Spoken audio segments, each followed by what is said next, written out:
Well, this is turning out really nice. I am very happy with the results of the insulation on the firewall.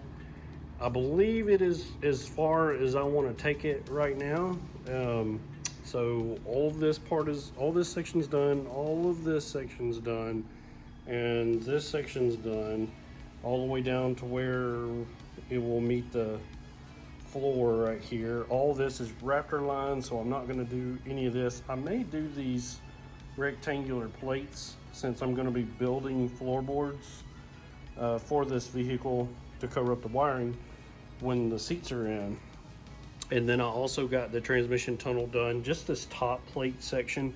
This is actually where this plate stops right here. I could probably clean this edge up a little bit better so it looks a little bit nicer, but that's all going to be hidden by the console anyways. It covers all that up. So and I Raptor lined everything from about right here back is all Raptor lined on that transmission tunnel, so I think all that's good.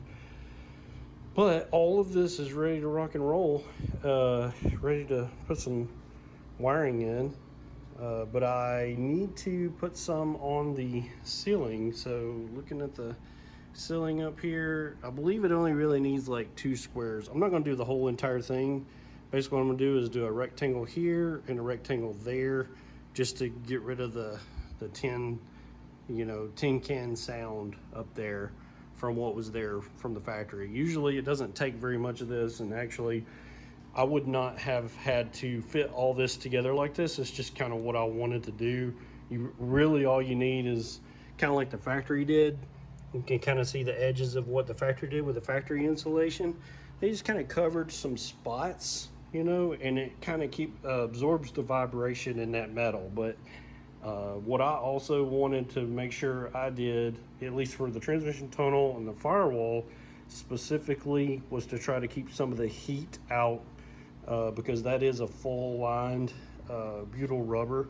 So this kind of will insulate a little bit as far as reflect some of the heat from the engine and transmission and all.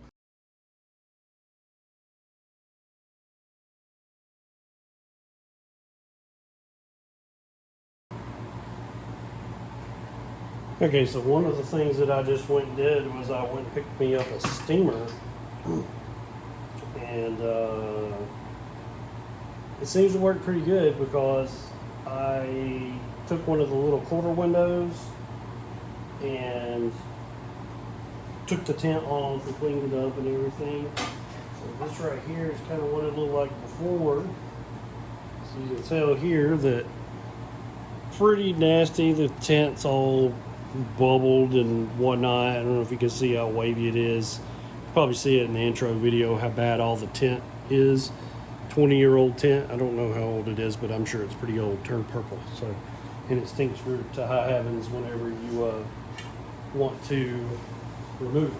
But as you can see here, my friends, this is not brand new glass. This glass is just gleaming in an absolutely positively brand spanking new looking glass. I am so happy with how it turned out to get that old purple bubbling nasty smelling freaking tint off of this glass.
This looks freaking amazing, people.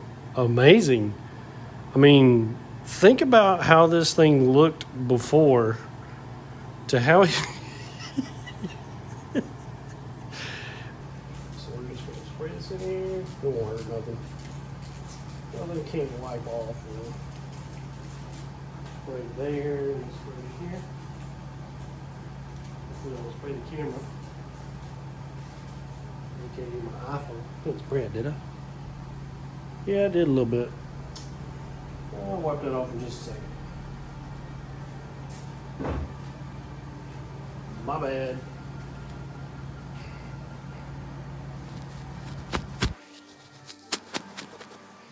Is that better? Okay, we're on like day 3, I think. We're refurbishing this wiring harness. This is the main harness from the interior, of course. All this section's done. Still got all this to go through. This is the not so fun part of building or rebuilding vehicles, especially when they have major issues with water and corrosion and broken wires and corrosion.